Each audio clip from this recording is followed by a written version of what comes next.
Mohsin gaming presenting the mountain between. کہانی کی شروعات ہوتی ہے ایک لڑکی سے جس کا نام ہے ایلیکس۔ ایلیکس ایک فوٹو جرنلسٹ ہے۔ ایلیکس کو نیو یارک جانا ہے۔ نیو یارک جانے سے پہلے اسے ڈینور جانا پڑے گا اور ڈینور سے وہ نیو یارک جا سکتی ہے۔ جب وہ ایئرپورٹ پر پہنچتی ہے تب اسے پتہ چلتا ہے کہ اس کی فلائٹ کینسل ہو چکی ہے، لیکن اس کو کسی بھی قیمت پر نیو یارک جانا ہوگا کیونکہ کل اس کی شادی ہے۔ وہی دوسری اور ہمیں دکھایا گیا ہے کہ ایک آدمی، اس کا نام تھا ڈاکٹر بین۔ ڈاکٹر بین ایک سرجن ہے۔ ان کو جلدی سے نیو یارک پہنچنا ضروری ہے کیونکہ کل ان کو ایک 10 سال کے بچے کا آپریشن کرنا ہے۔ اور جب وہ ریسپشن پر باتیں کر رہے ہوتے ہیں تبھی وہاں پر ایلیکس بھی ان کو دیکھ رہی ہوتی ہے اور وہ بھی وہاں پر آ جاتی ہے۔ ایلیکس اس سے کہتی ہے کہ ہم دونوں کی ایک ہی پرابلم ہے، اس کا بس ایک ہی سولوشن ہے۔ وہ ایک پرائیویٹ پلین کے مالک کے پاس جاتے ہیں۔ وہ وہاں پر جاتے ہیں، ان کو ایک آدمی ملتا ہے، اس کا نام تھا والٹر۔ وہ اس کو کہتے ہیں ہمیں پلیز ڈینیر میں لے جاؤ، ہمیں وہاں پر جانا ضروری ہے۔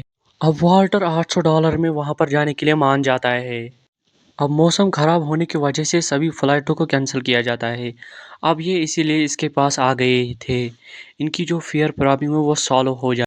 والٹر کا بھی ایک کتا ہوتا ہے، وہ اسے بھی ساتھ لے آتا ہے کیونکہ یہاں پر اس کا کوئی بھی دیکھ بھال کرنے کے لیے نہیں ہوتا ہے۔ اب اسے بھی یہ پرائیویٹ پلین میں لے آتا ہے۔ اب یہ چاروں نکل جاتے ہیں اپنے سفر میں۔ والٹر نے اپنے فلائٹ پلین فائٹر نہیں کیا ہوتا کیونکہ ابھی اجالا ہوتا ہے، اسی لیے اس نے فلائٹ پلان فائل نہیں کیا ہوتا۔ اسی لیے اب کسی کو نہیں پتا کہ یہ پرائیویٹ پلین میں اب ڈینور جا رہے۔ اب یہ ڈینور کے لیے نکل گئے ہیں کہ تبھی بیچ راستے میں والٹر کو ہارٹ اٹیک آ چکا تھا، جس کی وجہ سے پلین کا سنتولن بگڑ گیا اور یہ کریش ہو گیا۔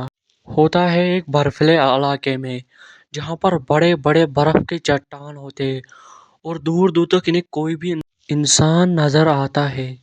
یہاں پر ڈاکٹر بین اس جہاز کے پائلٹ کو دفنا دیتا ہے۔ اب یہ تینوں زندہ بچ گئے ہوتے ہیں، ڈاکٹر بین اور یہ لڑکی اور ایک کتا۔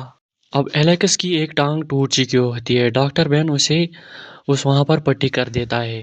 اب تھوڑی دیر کے بعد ایلیکس کو ہوش آتا ہے، وہ اسے کہتی ہے کہ ہم کہاں ہیں۔ ایلیکس ڈاکٹر بین بتاتا ہے ہم برفیلے پہاڑوں میں پھنس گئے ہیں۔ اب کسی کو نہیں پتا کہ یہ لوگ کہاں ہیں کیونکہ انہوں نے فلائٹ پلان فائل نہیں کیا ہوتا، اسی لیے اب کسی کو نہیں پتا تھا یہ ڈینور جا رہے ہیں۔ اب ان تینوں کے پاس کچھ کھانے کو کچھ نہیں ہوتا، صرف ایک آدھا برگر ہوتا ہے اور کچھ تھوڑی سی چیزیں ہوتی ہیں جسے کھا کر یہ سو جاتے ہیں۔ یہ سوچتے ہیں کہ کل صبح کچھ ہمیں راستہ مل جائے یہاں سے باہر نکلنے کا۔ اگلی صبح ان کو ایک تھوڑی سی کرن دکھتی ہے یہاں سے باہر نکلنے کی۔ ہوا میں ان کو ایک پلین دکھتا ہے۔ بین یہاں پر فلیئر بھی چلا دیتا ہے لیکن وہ جہاز دور چلا گیا ہوتا ہے، اس لیے ان کو کوئی بھی مدد نہیں مل پاتی۔ اگر آپ کو دیکھنا ہے کہ آگے کیا ہوگا تو پارٹ 2 کمنٹ میں لکھے اور چینل کو سبسکرائب کریں۔ بھائی اتنا محنت لگتا ہے ویڈیو بنانے میں لیکن آپ لوگ سبسکرائب نہیں کرتے یار، سبسکرائب کرنا۔